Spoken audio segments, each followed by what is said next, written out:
Hello बच्चों, कैसे हो सब। हमने लास्ट क्लास में inverse trigonometric functions chapter start करा था और उसमें हमने जाना था कि इन्वर्स ट्रिग्नोमेट्रिक फंक्शंस क्या होते हैं, कैसे होते हैं। और फिर उसके बाद हमने इन्वर्स ट्रिग्नोमेट्रिक फंक्शन के कुछ बेसिक फॉर्मूले पढ़े थे। बेसिक फॉर्मूलों के बाद हमने प्रिंसिपल वैल्यू ब्रांच के क्वेश्चंस करे थे और प्रिंसिपल वैल्यू ब्रांच के एक बार क्वेश्चन एक दो और बता देता हूँ मैं, ताकि आपको रिकॉल हो जाए थोड़ा। कॉस इनवर्स कॉस 13 π/6 ये क्वेश्चन दे रखा है प्रिंसिपल वैल्यू ब्रांच का। अब देखना यह है कि कॉस इनवर्स से कॉस कट जाएगा, नहीं कटेगा। क्यों नहीं कटेगा भैया? कॉस की रेंज होती है कॉस इनवर्स एक्स की 0 से पाई, ठीक, 0 से 180। और ये कितना है? π/6 होता है बेटा 30, 13 2 में 13, 390। बहुत ज़्यादा बाहर है, बहुत ज़्यादा, तो ये नहीं चलेगा, अभी नहीं कट पाएगा। तो क्या करें इसको? ठीक है, थोड़ा छोटा करते हैं एंगल को। और एंगल को छोटा कैसे करते हैं? एंगल को छोटा करना लास्ट क्लास में बताया था। कैसे करना है? यहाँ पे पाई लिखना है और नीचे जो बताया था वो लिखना है 6। अच्छा, अब इसके बाद बच्चों एलसीएम लेके देखो। 6 पाई दिया क्या था ऊपर? 13 पाई। अब 6 पाई को 13 पाई बनाने के लिए 7 ऐड करना पड़ेगा। और कोशिश करा करो बच्चों कि यहाँ पे जो हमें ऊपर लिखना है वो पाई बचे, पाई ही बचे, या तो प्लस का पाई या फिर माइनस का। तो वो कैसे होगा भैया? वो ऐसे होगा, जितना एंगल यहाँ पे छोटा होगा उतना अच्छा है। आपको ये प्रोसीजर दोबारा नहीं लगाना पड़ेगा। अगर यहाँ पे एंगल और बचता है, सपोज मैं यहाँ पे पाई कर दूँ और यहाँ पे 7 पाई कर दूँ, तो मुझे दोबारा से ये प्रोसेस लगाना पड़ेगा सेम। तो उसको कम करने के लिए हम क्या करते हैं बच्चों?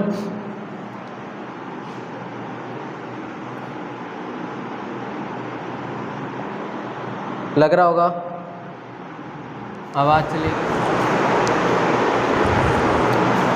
यहाँ पे एंगल बच्चों छोटा करना है और छोटा कैसे करना है? यहाँ पे कोई भी नंबर आप मल्टीपल में ले लीजिए। जैसे सपोज मैंने 2 ले लिया। अब इसका एलसीएम लेना बेटा, कितना आ जाएगा? 6 2 = 12 पाई और ऊपर क्या था? 13 पाई। तो कितना करना पड़ेगा हमें यहाँ पे? प्लस 1 पाई करना पड़ेगा। क्या ये छोटा हो गया? हाँ बस ठीक है, चल जाएगा इतना। अब आगे देखते हैं बच्चे, क्वाड्रेंट बनाना पड़ेगा। और अगर किसी को ये क्वाड्रेंट सिस्टम बच्चे नहीं समझ में आता तो इसकी मैं वीडियो कुछ दिन में डालूंगा 11th चैप्टर की, 11th क्लास की 3rd चैप्टर ट्रिग्नोमेट्री का। तो मैं ये डालूंगा, वहाँ पे आप देख लेना, पूरा क्वाड्रेंट सिस्टम अच्छे से समझाऊंगा। पूरी 11वीं क्लास की ट्रिग्नोमेट्री समझ में आ जाएगी और ये प्रोसेस भी समझ में आ जाएगा। तो करना क्या है यहाँ पे बच्चे? कॉस है और 2 पाई है। 2 पाई प्लस कौन से क्वाड्रेंट में जा रहा है? फर्स्ट क्वाड्रेंट में। पहले सवाल का जवाब देना है आपको, क्या ये चेंज होगा या नहीं होगा? एक्स एक्सिस से चिपक के बनता है भैया, तो नो चेंज, कॉस कॉस में ही रहेगा। पॉजिटिव होगा या नेगेटिव? फर्स्ट क्वाड्रेंट में जा रहा है और फर्स्ट क्वाड्रेंट का रूल बताया था ऑल पॉजिटिव, तो ये पॉजिटिव ही रहेगा, है ना?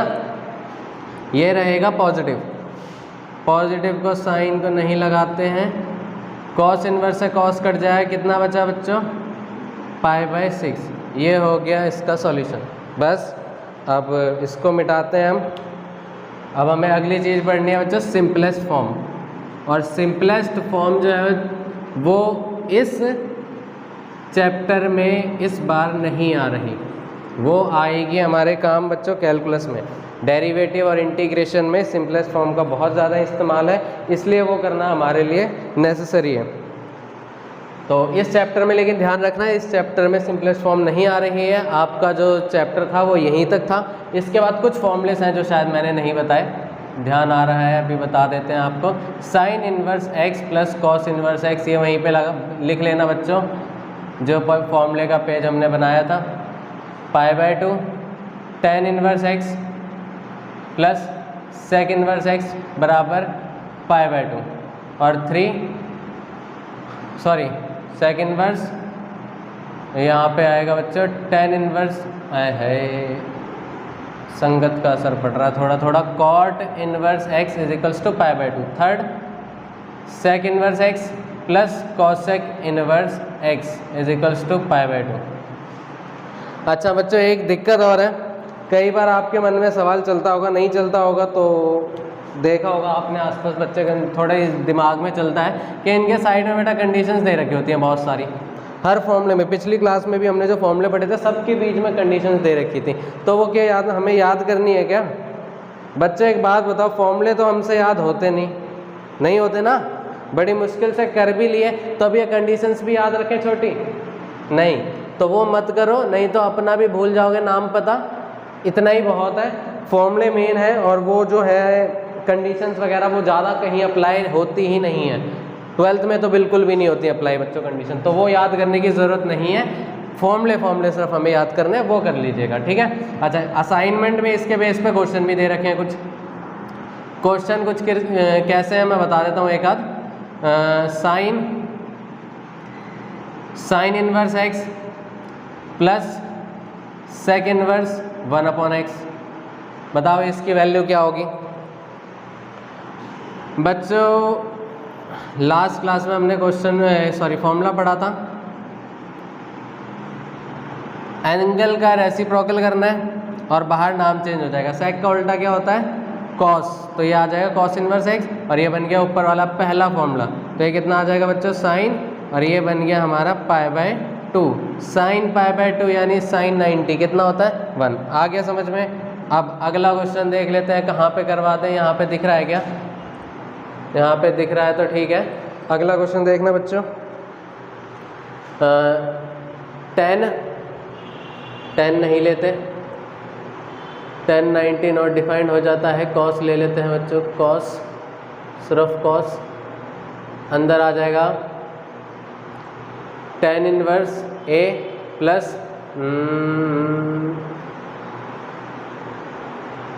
tan इनवर्स 1/a, ठीक है। अच्छा, अब क्या करें? tan इनवर्स a, ये क्या बन जाएगा? cot इनवर्स a, और अब tan inverse a plus cot inverse a। कैसी बातें कर रहे हो सर? यहाँ पे x था, यहाँ पे a दे रखा है, कहाँ लगेगा फॉर्मूला? भैया लगेगा, एंगल सेम होना चाहिए। क्या होना चाहिए? एंगल सेम होना चाहिए। तो ये क्या आ जाएगा? cos 90 cos पाई बाय 2, और cos पाई बाय 2 क्या होता है? 0 होता है, ठीक है। इनवर्स ट्रिग्नोमेट्री चैप्टर और ये समाप्त आपका। अब बच्चों में सिंपलेस्ट फॉर्म पढ़नी है, लेकिन वो इस चैप्टर के सिलेबस में ध्यान रखना नहीं है, कहीं पढ़ के चले जाओ और पेपर में ढूंढो, वो वहाँ पे नहीं आएगी, वो हमारे कैलकुलस में इस्तेमाल होगी। इसके बाद हमें चैप्टर 5 ही करना है, उसकी वीडियो डलेगी, तो वो हमारे कैलकुलस में इस्तेमाल होगी। और मुझे जल्दी से मैं वो कवर करना चाहता हूँ, क्योंकि कैलकुलस में बहुत ज़्यादा दिक्कत होती है बच्चों को, जबकि वो इतनी दिक्कत वाली चीज़ है नहीं। वो दिक्कत इसलिए बन जाती है बच्चों, क्योंकि कुछ बच्चे ऐसे होते हैं जो पूरे साल तो मिर्ज़ापुर वाले चाचा जी की तरह नाच करते रहते हैं, एंड में उनको होश आता पढ़ाई का। तो बच्चे, पढ़ाई ऐसे नहीं चलती है अगर हम पूरे साल थोड़ा थोड़ा पढ़ते रहेंगे। मेरे टीचर ने एक बात बताई थी कि अगर कोई पौधा लगाना है हमें, अगर कल फल चाहिए तो ऐसा तो है नहीं आज पौधा लगाया और कल फल मिल जाएगा हमें, उसमें पानी डालना पड़ेगा काफ़ी सालों तक, और वो थोड़ा थोड़ा पानी जा जाके बाद में पेड़ बनता है, फिर हमें फल मिलता है। ये नहीं कि कल फल चाहिए और आज लगाया पौधा हमने और डाल दिया पानी भर के आ गया, ऐसा अगले दिन मिल जाएगा, ऐसा नहीं होता बच्चे। तो पूरी साल की अगर आप थोड़ी थोड़ी मेहनत करते रहोगे तो भी आपके 70 क्रॉस तो आराम से हो जाएंगे। लेकिन अगर 80 क्रॉस और 90 क्रॉस करने वाले बच्चे हैं तो बच्चों आपको डेली करना पड़ेगा थोड़ी थोड़ी मेहनत। हर सब्जेक्ट को टाइम निकालो, डेली जितने भी आपके 5 सब्जेक्ट हैं थोड़ा थोड़ा आधा घंटा 1 घंटा हर सब्जेक्ट पे देते रहो, और याद रखो कि क्या क्या करना है, क्या क्या हमारे माइंड से स्किप हो रहा है, ठीक है। तो मिर्ज़ापुर वाले चाचा मत बने। तो अब हम शुरू करते हैं बच्चों आगे सिंपलेस्ट फॉर्म। लेकिन सिंपलेस्ट फॉर्म से पहले बच्चों में फॉर्मूले रिकॉल करने पड़ेंगे ट्रिग्नोमेट्री के। ट्रिग्नोमेट्री में तो मैं फॉर्मूले रिकॉल करा देता हूँ आपको। पहले हम 10th क्लास वाले फॉर्मूले पढ़ते हैं। 10th क्लास में कुछ ज़्यादा फॉर्मूले नहीं थे बच्चों हमारे पास। सबसे पहला था sine square theta plus cos square theta. ये लगते थे बच्चों 10th क्लास में हमें फॉर्मूले हैं, और अभी भी 10th क्लास वाले बच्चों को लगता है कि बहुत ज़्यादा दिमाग पे प्रेशर पड़ रहा है इनको याद करने के लिए। तो अभी उन्होंने शायद 11वीं में एंटर नहीं होंगे, इसलिए पता नहीं है उन्हें, 11वीं में आएंगे पता चल जाएगा। Cosec square theta minus cot square theta is equals to 1। Sine square plus cos square theta 1 होता है, sec square theta minus tan square theta 1 होता है, cosec square theta minus cot square theta 1 होता है। बच्चों ये तो थे 10th के फॉर्मूले, और 10th के फॉर्मूले कुछ और भी हैं, वो बताने लायक तो नहीं है लेकिन फिर भी बता देते हैं, वो आपको शायद याद ही होगा। साइन 90 माइनस थीटा क्या होता है बच्चों, कॉस थीटा। वहाँ पे तो 90 लिखवाया था, तो बच्चों 11th में आगे हमने सीखा था ना 90 60 इनको ये नहीं लिखते, क्या लिखते हैं, π/2 π/3 π/4 π/6, तो वो करना है। कॉस 90 माइनस थीटा क्या होता है, साइन थीटा। तो ये सब भी याद होंगे, ये फॉर्मूले आपके लिए हो सकते हैं, वरना ये फॉर्मूले तो कुछ है ही नहीं, बस छोटी सी बातें हैं। अब हम बात करते हैं 11वीं की ट्रिग्नोमेट्री की। 11वीं की ट्रिग्नोमेट्री में बच्चों आते हैं, हमने सबसे पहला जो फॉर्मूला था वो हमें पढ़ाया गया था साइन एक्स प्लस वाई का। साइन एक्स प्लस वाई का फॉर्मूला क्या था, sine x cos y cos x sine y, और फिर इसी में एडजस्ट कर देते हैं, प्लस वाले में प्लस होता था, माइनस वाले में माइनस होता था। आ गई बात समझ में। दूसरा बच्चों कॉस एक्स प्लस वाई का फॉर्मूला, इसका क्या था, cos x cos y sine x sine y, plus वाले में माइनस माइनस वाले में प्लस। यहाँ पे होता था उल्टा, साइन वाले में सीधा रहता था, प्लस वाले में प्लस माइनस वाले में माइनस, लेकिन कॉस में होता है उल्टा, प्लस वाले में माइनस माइनस वाले में प्लस। ये तो हो गए कॉस के फॉर्मूले। इसके बाद शुरू करते हैं बच्चों हम tan x प्लस वाई का फॉर्मूला। ये था tan x tan y upon में 1 minus tan x tan y, plus वाले में ऊपर प्लस नीचे माइनस, माइनस वाले में ऊपर माइनस नीचे प्लस। जो साइन यहाँ पे है बच्चों वो ऊपर आ जाएगा और नीचे उसका अपोजिट हो जाएगा। ये भी समझ में आ गया, ठीक है। ये तो हो गए एक टाइप के फॉर्मूले हमारे ख़त्म। इसके बाद 11th में बच्चों हमने पढ़े थे हाफ एंगल फॉर्मूले। हाफ एंगल फॉर्मूले पढ़ते हैं हम। साइन 2x का फॉर्मूला था बच्चों हमारे पास 2 साइन x cos x, और इसका एक और था, ये तो हमने 11वीं में पढ़ा था, 12वीं में आके इसका एक और फॉर्मूला है, क्या, 2 tan x नीचे 1 प्लस tan स्क्वायर x, ठीक। अच्छा, इसके बाद बाकी फॉर्मूले बच्चों मैं यहाँ पे लिखवा देता हूँ। हाफ एंगल फॉर्मूले का दूसरा cos 2x, cos 2x के बच्चों 4 फॉर्मूले होते हैं, ध्यान से देखना, अरे हट जा। पहला वाला था cos square x minus sine square x, दूसरा 2 cos स्क्वायर x माइनस 1, और तीसरा था 1 माइनस 2 साइन स्क्वायर x, और चौथा 1 माइनस tan स्क्वायर x नीचे 1 प्लस tan स्क्वायर x। कुछ बातें जो आपको अभी लगेंगी कि आवश्यक नहीं है, लेकिन वो आवश्यक हैं। इसके नीचे देखो बच्चों क्या है, 1 plus tan square theta, sine है ना, सॉरी कॉस का फॉर्मूला है ना, 1 प्लस tan स्क्वायर थीटा, और यही यहाँ पे भी मिलेगा, क्योंकि साइन क्या होता है, परपेंडिकुलर अपॉन में हाइपोटेन्यूस, और कॉस क्या होता है, बेस अपॉन में हाइपोटेन्यूस। दोनों का एच सेम है, इसमें भी सेम रहेगा, ध्यान रखना नीचे हमेशा ये और ये सेम रहेगा। भूल जाते हैं कई बार, प्लस माइनस में बच्चे कंफ्यूज हो जाते हैं, प्लस का ऊपर आएगा माइनस का नीचे आएगा। अगर ये कन्फ्यूज़न आपको नहीं होती तो ठीक है, आप इस बीमारी से ग्रसित नहीं है। तो बच्चे यहाँ पे जो हाफ एंगल फॉर्मूले में ये होता है कि जितना एंगल यहाँ पे होता है यहाँ पे उसका हाफ होता है। अगर अभी यहाँ पे 2x है तो यहाँ पे कितना है, x है और x है।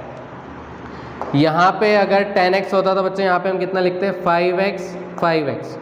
अगर यहाँ पे होता 5x तो क्या करते हैं बच्चों, 2.5x है ना, वो नहीं करते बच्चे, फ्रैक्शन में मत लिखो, अच्छा नहीं लगेगा, 5/2x लिख दो। कैसे लिखेंगे, अगर साइन 5x दे रखा तो क्या लिखेंगे, 2 साइन 5x/2 cos 5x/2। उम्मीद है समझ में आ गया होगा, ठीक है। लेकिन अगर यहाँ पे सिर्फ x हुआ तो यहाँ पे x/2 लग जाएगा। आ गई बात समझ में, ठीक है। तो यहाँ ये हो गया। अच्छा ये क्या इसी फॉर्मूले के लिए है क्या भैया? सब के लिए है, जितने हाफ एंगल फॉर्मूले की कैटेगरी में आ रहे हैं सबके लिए है। ये हाफ एंगल फॉर्मूला है, ध्यान रखना है, ये भी हाफ एंगल फॉर्मूला है। और तीसरा tan 2x का फॉर्मूला था बच्चों, 2 tan x नीचे 1 माइनस tan स्क्वायर x। इसके नीचे बच्चों वो नहीं है, क्योंकि tan क्या होता है? परपेंडिकुलर अपॉन में बेस। क्या इस फॉर्मूले में और इस फॉर्मूले में आपको डिफरेंस पता चल रहा है? समझ रहे हो? हाँ समझ रहे हो। यहाँ पे माइनस है, यहाँ पे प्लस है। ओके ठीक है। इसके बाद में बच्चों कुछ 3 थीटा के फॉर्मूले थे, ये हो गया ख़त्म। यहाँ पे यहीं पे बता देता हूँ एक बार, चलो ठीक है। अब आ जाते 3 थीटा वाले फॉर्मूले। साइन 3 थीटा ये था बच्चों 34, कॉस 3 थीटा में था 43, 34 43 34 43, साइन थीटा कॉस थीटा बीच में माइनस, 4 वाले के साथ में क्यूब, 4 वाले के साथ में क्यूब। और फिर आता है अगला tan भैया का फॉर्मूला। tan भैया का फॉर्मूला क्या होता है बच्चों? वो याद करने में हवा ख़राब हो जाती है। अच्छा 3 tan theta minus tan cube theta नीचे 1 माइनस 3 tan स्क्वायर थीटा। ये याद नहीं रहता। क्यों नहीं याद रहता? ये खतरनाक है क्या दिखने में? नहीं बच्चों खतरनाक नहीं है, ये ज़्यादा इस्तेमाल नहीं होता इसलिए याद नहीं होता। तो उम्मीद है सारे फॉर्मूले हो गए हैं, हो ही गए हैं, और तो कोई ज़्यादा फॉर्मूले है नहीं। अगर एक आध कोई रह रहा है सिंपलेस्ट फॉर्म में तो बच्चों क्वेश्चन के डिपेंड करता है बनाने वाले के ऊपर। बाकी जो मेन मोटे मोटे सारे फॉर्मूले हो गए हैं जिनको लेके हमें सिंपलेस्ट फॉर्म को करना है। तो ये 10th के फॉर्मूले और ये सारे, ये बच्चों ये वाला था हाफ एंगल फॉर्मूला, ये भी हाफ एंगल फॉर्मूला, ये भी हाफ एंगल फॉर्मूला। ठीक है, यहाँ से नीचे हमने 11th के फॉर्मूले करे थे, ये वाले हाफ एंगल फॉर्मूले। ये हाफ एंगल नहीं है, 3 थीटा के लिए पर्टिकुलर अलग क्वेश्चन फॉर्मूले हैं। अच्छा अब 12th के भी फॉर्मूले हैं क्या बच्चों? 12th में इन्वर्स ट्रिग्नोमेट्री है क्या आपके पास? इन्वर्स ट्रिग्नोमेट्री है, हमने 12th में ट्रिग्नोमेट्री नहीं पढ़ी, 11वीं वाली ही चल रही है। ठीक है। अच्छा अब कुछ बच्चे ऐसे हैं जो अच्छे नंबर लाना चाहते हैं 12वीं में, 80 प्लस तो नहीं, मैं 90 प्लस की बात कर रहा हूँ। 90 प्लस चाहिए, तो जो मानते हैं अपने आप को टॉपर है, तो एक काम कीजिएगा, इन सब को मिटा लीजिएगा फटाफट, और मिटाने के बाद दूसरे पेज पे ट्राई कीजिएगा सारे फॉर्मूले खुद से लिखने की। वीडियो रोक लो थोड़ी देर, एक पन्ने पे फिर से खुद से फॉर्मूले लिख के देखो। अगर आप लिख लेते हो तो अच्छी बात है, नहीं लिख लेते तो हमारे जज्बात और आपकी औकात दोनों पता चल जाएगी। अभी बच्चों अब हम कर लेते हैं सिंपलेस्ट फॉर्म। क्वेश्चन लेते हैं सिंपलेस्ट फॉर्म का। पहला क्वेश्चन है y is equals to sine inverse 2x under root 1 minus x square. ठीक, इसको करना है। पहले बच्चों हमें देखना है यहाँ पे बाहर क्या है। बाहर क्या दिख रहा है बच्चों आपको? Sign inverse x। तो साइन का ही फॉर्मूला बनेगा जो भी बनेगा। क्या साइन का कोई ऐसा फॉर्मूला आपने देखा है जिसका स्ट्रक्चर ऐसा सा होता है? कुछ साइन का फॉर्मूला जिसमें ऐसा सा स्ट्रक्चर होता है देखे हैं का? नहीं देखे? देखिए साइन, ओहो साइन 2 थीटा का formula 2 sine theta cos theta. बच्चे एक बात ध्यान रखना, अगर x का मतलब साइन थीटा है तो under root 1 minus x square का मतलब कॉस थीटा होता है, और अगर x का मतलब कॉस थीटा है तो under root 1 minus x square का मतलब साइन थीटा हो जाएगा। आ गई बात समझ में? क्यों? ये कौन से फॉर्मूले से आ रहे हैं भैया? ये 10th वाले फॉर्मूले से आ रहे हैं। Sine square theta plus cos square theta 1 होता है। ठीक है, इसको हटाते हैं, अभी चलते हैं यहाँ पे। अब ये यहाँ पे बच्चे सिंपलेस्ट फॉर्म में कैसे करना है हमें? फॉर्मूले ध्यान रखने, बस फॉर्मूले अगर हमें ध्यान है तो सारा कुछ खत्म है, ज़्यादा मुश्किल नहीं है ये टॉपिक। तो यहाँ पे बच्चों में पुट करना है x की जगह पे साइन थीटा, तो y is equals to sine inverse 2x की जगह पे आ गया साइन थीटा, और यहाँ पे आ गया 1 minus sine square theta. 1 minus sine square theta होता है कॉस स्क्वायर थीटा, और स्क्वायर से रूट कट जाएगा कि कॉस थीटा आ जाएगा? हाँ जी बिल्कुल आ जाएगा। 2 साइन थीटा कॉस थीटा बन गया क्या वो फॉर्मूला?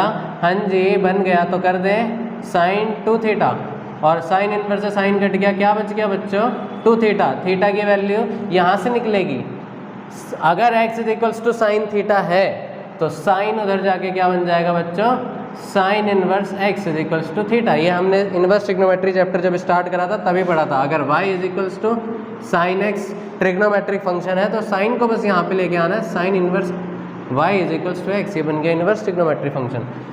ठीक है, तो बच्चे ये वाला क्वेश्चन अब लास्ट में हमें वैल्यू भर देनी है और ये हमारा सिंपलेस्ट फॉर्म का क्वेश्चन हो गया। थीटा कितना था, थीटा की वैल्यू क्यों भरते हैं, अरे जब क्वेश्चन हमें x में दे रखा था तो आंसर भी तो x में करना है। आ गया x में आंसर, ओके आगे बढ़े। ठीक है, इसको डिलीट करते हैं। अच्छा ये तो ठीक है। अच्छा और एक आध क्वेश्चन ले लेते हैं जरा। चलिए ये वाला ले लिया, cos inverse 1 minus x square नीचे 1 प्लस एक्स स्क्वायर।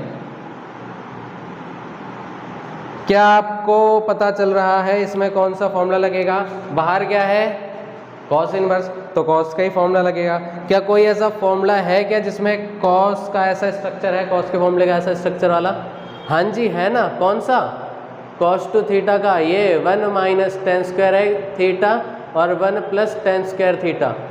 क्या आपको पता चल रहा है इसमें x की जगह पे क्या भरना है, हाँ पता चल रहा है, क्या भरना है x की जगह पे tan theta, put x is equals to tan theta. तो ये बन जाएगा बच्चों formula cos inverse 1 minus tan square theta. वो आप खुद से कर लोगे बच्चों, हो जाएगा अब आगे। ठीक है, अच्छा इसी का दूसरा फॉर्म करा देता हूँ मैं एक और, कभी कभी ऐसे क्वेश्चन दूसरे तरीके से भी आ जाते हैं। वो दूसरा तरीका ये है, y is equals to cos inverse 1 minus x की पावर 2n नीचे 1 प्लस एक्स की पावर 2n। तो इसको कैसे करेंगे भैया, इसको ऐसे करेंगे भैया, कॉस इनवर्स इसको लिख सकते हैं 1 माइनस एक्स की पावर n की पावर 2, हाँ जी लिख सकते हैं x की पावर n की पावर 2। अच्छा क्या बन जाएगा अब ये, पुट करना है, क्या पुट करना है, पुट कर दो भैया पूरा x की जगह पे, सॉरी x की पावर n की जगह पे टेन थीटा। तो एक ऐसा सा बन जाएगा, ये ऐसा सा बन जाएगा भैया cos inverse 1 minus tan square theta और नीचे 1 प्लस टेन स्क्वायर थीटा। ठीक है, y इज इक्वल्स टू फिर ये आ जाएगा कॉस इनवर्स, ये बन जाएगा बच्चों कॉस 2 थीटा, कॉस इनवर्स से कॉस कट जाएगा, 2 थीटा की वैल्यू क्या आएगी बच्चे यहाँ से टेन इन, वहाँ जाके क्या बन जाएगा टेन इनवर्स x की power n is equals to theta, भर दो यहाँ पे, ओहो सॉरी बचा हमारा 2 थीटा और थीटा की वैल्यू यहाँ पे भरती है, कितना आ जाएगा टेन इनवर्स x की पावर n। ये आ गई बच्चों इसकी सिंपलेस्ट फॉर्म। ठीक है, अच्छा इसी क्वेश्चन को दूसरी फॉर्म में कैसे लिख सकते हैं, इस क्वेश्चन को दूसरी फॉर्म में ऐसे लिख सकते हैं, sine inverse 2ax under root 1 minus a square x square. छोटा सा क्वेश्चन है भैया, सेम साइन इनवर्स 2ax, इसको लिख सकते हैं ax का होल स्क्वायर, हाँ जी बिल्कुल लिख सकते हैं। और अब पुट कर दो ax की जगह पे साइन थीटा। बच्चों इस फॉर्मूले हम x की जगह पे साइन थीटा पुट करें या कॉस थीटा पुट करें कुछ फ़र्क नहीं पड़ता, आंसर दोनों से सेम ही आना है। सेम नहीं थोड़ा सा अलग आएगा, लास्ट में जैसे यहाँ पे साइन इनवर्स आ रहा है वहाँ पे कॉस इनवर्स आएगा, लेकिन होगी चीज़ सेम, तरीका सेम ही है दोनों का। तो ax की जगह पे मिला के मैं साइन थीटा पुट कर रहा हूँ तो क्या हो जाएगा साइन थीटा और ये 1 माइनस साइन स्क्वायर थीटा जो कि बनेगा कॉस स्क्वायर थीटा। शॉर्टकट लेने का मुझे हक है, तुम्हें हक नहीं है। ये क्या बन जाएगा बच्चों 2 और ये आ जाएगा हमारा साइन 2 थीटा, साइन इनवर्स से साइन कट जाएगा, क्या बचा बच्चों 2 थीटा और थीटा कितना आ जाएगा यहाँ से निकल जाएगा, थीटा आ जाएगा साइन इनवर्स ax यानी 2 साइन इनवर्स ax, ये आ गया हमारा आंसर। ठीक है बच्चों, अच्छा और सिंपलेस्ट फॉर्म के क्वेश्चन मैं एक आध और करा देता हूँ जल्दी से, ये मिटा देता हूँ, ये उम्मीद है आपको समझ में आ गया होगा। कुछ एक दो फॉर्म के और हैं, जैसे tan inverse a minus x upon 1 plus ax। इसमें क्या करना है बच्चों, a की जगह पे पुट कर दो टेन कैपिटल A और x की जगह पे पुट कर दो बच्चों टेन कैपिटल B। तो ये क्या बनेगा देखने ज़रा फटाफट, tan इनवर्स ए की जगह पे आ जाएगा tan a माइनस x की जगह पे आ जाएगा tan b और नीचे 1 plus tan a tan b। ये क्वेश्चंस बच्चों थोड़ा डेरिवेटिव सॉल्व करने में बहुत ज़्यादा इस्तेमाल होते हैं, जो बच्चे एनडीए वगैरह कर रहे हैं उनके लिए भी इम्पॉर्टेंट है ये। करने के बाद कितना आ जाएगा बच्चों, tan a माइनस बी। क्या tan इनवर्स से tan कट जाएगा? जी बिल्कुल कट जाएगा। क्या बचेगा? a minus b. a की वैल्यू क्या है यहाँ से बताना ज़रा, tan इनवर्स a, और b की वैल्यू क्या है बच्चों, tan इनवर्स x। ये खत्म, आ गया आंसर। अच्छा, अब इसी क्वेश्चन में जरा एडिट करके हम 4-5 क्वेश्चन और कर लेते हैं। यहाँ पे रूट दे रखा हो बच्चों तो डरने की ज़रूरत है क्या? दोनों को एक ही रूट में डाल दिया, दोनों का रूट यहाँ से अलग कर लोगे तो रूट a और रूट x की जगह पे, रूट a की जगह पे पुट हो जाएगा tan a, रूट x की जगह पे हो जाएगा tan b। क्वेश्चन हमारे साथ खेल रहा है और हम क्वेश्चन के साथ खेल रहे हैं। ये हो गया, ठीक है, ओके, ये हो गया। इसके बाद कभी कभी वो हमसे कैसे करेगा, ये तो क्वेश्चन हो गया, आंसर आ जाएगा यहाँ पे, रूट लग जाएगा बस, ठीक है। और भी काफ़ी सारे क्वेश्चन हैं इसके, बाहर कॉट भी हो सकता है तो कॉट वाला फॉर्मूला लगेगा, वो आप देख लेना, वो भी है। काफ़ी सारे तरीके के क्वेश्चन बन सकते हैं। इसके बाद 2x 1 प्लस 6x², ये दे रखा है। तो बच्चों ऊपर इसको क्या लिख सकते हैं, ऊपर इसको हम लिख सकते हैं, यहाँ साइड में बता देते हैं, इसको हम लिख सकते हैं बच्चों tan इनवर्स 6 है ना, 3 2 6, नहीं सिर्फ x आएगा, क्वेश्चन ठीक नहीं बना, 5x यहाँ पे और यहाँ पे बीच में माइनस रहेगा, ये क्वेश्चन है। तो ऊपर लिखेंगे 3x प्लस 2x और नीचे आ जाएगा 1 माइनस 3x और इंटू में 2x। अब यहाँ पे 3x की जगह पे पुट कर लेंगे tan a, 2x की जगह पे पुट कर लेंगे tan b और ख़त्म, क्वेश्चन आगे हो जाएगा, ठीक है। और भी है क्या कुछ? हाँ, एक आध और है, बता देते हैं, ख़त्म करते हैं। कभी कभी बच्चों ऐसे दे रखा होता है tan inverse cos x plus sin x, नीचे cos x minus sin x। ऐसे क्वेश्चन में क्या करें भैया, इसमें ऐसे क्वेश्चन जब भी दे रखा हो, ये शक्ल ध्यान कर लेना, कई जगह आएगा। इस ऐसे कुछ सिचुएशन में हम cos से डिवाइड कर देते हैं न्यूमरेटर को और डिनोमिनेटर को। डिवाइड करने के बाद कैसा सा आएगा बच्चों, देखो ज़रा एक बार, cos से डिवाइड करा और ये cos x minus sin x। थोड़ी स्पीड तेज है बच्चों, 2-3 बारी करके देख लेना अगर ना समझ में आए तो। cos इनवर्स सेपरेट करेंगे, cos से cos कटेगा 1, sin अपन में cos बन जाएगा tan x, cos से cos कट जाएगा 1, यहाँ पे आ जाएगा tan x। इसको हम फॉर्मूले की तरह याद करके चलते हैं कुछ बच्चे, tan π/4 प्लस x का फॉर्मूला बोलते हैं, ऐसा याद कर लेते हैं। क्या होता है, 1 प्लस tan x, नीचे 1 माइनस tan x। या सिंपली अगर इसे बोले तो बच्चों ये ऐसे कर सकते हैं हम इसे, 1 तो है यहाँ पे, इंटू में 1 लिख सकते हैं। बताओ tan की वैल्यू 1 कब होती है, tan π/4 पे, और ये tan x है, नीचे भी आ जाएगा tan π/4, आएगा ना? हाँ जी, किसी के भी साथ मल्टीप्लाई में 1 तो ले ही सकते हैं। अब ये फॉर्मूला बन गया, कुछ पुट करने की ज़रूरत ही नहीं है। tan इनवर्स क्या आ जाएगा अंदर, tan π/4 प्लस x, और यहाँ से tan इनवर्स से tan कट जाएगा, कितना आ जाएगा बच्चों, π/4 प्लस x। तो बच्चों यहाँ पे हमारी सिंपलेस्ट फॉर्म ख़त्म होती है। ये कैलकुलस में बहुत ज़्यादा इंपॉर्टेंट होगी, इसलिए इसे छोड़ के मत चलना। आगे हमें डेरिवेटिव करना है, इंटीग्रेशन करना है, डिफरेंशियल इक्वेशन करनी है, उसमें बहुत ज़्यादा इस्तेमाल होगा। तो अगला मिलते हैं अगली वीडियो में, उसमें हम कैलकुलस स्टार्ट करेंगे चैप्टर 5। तब तक के लिए टाटा बाय बाय, पढ़ते रहें।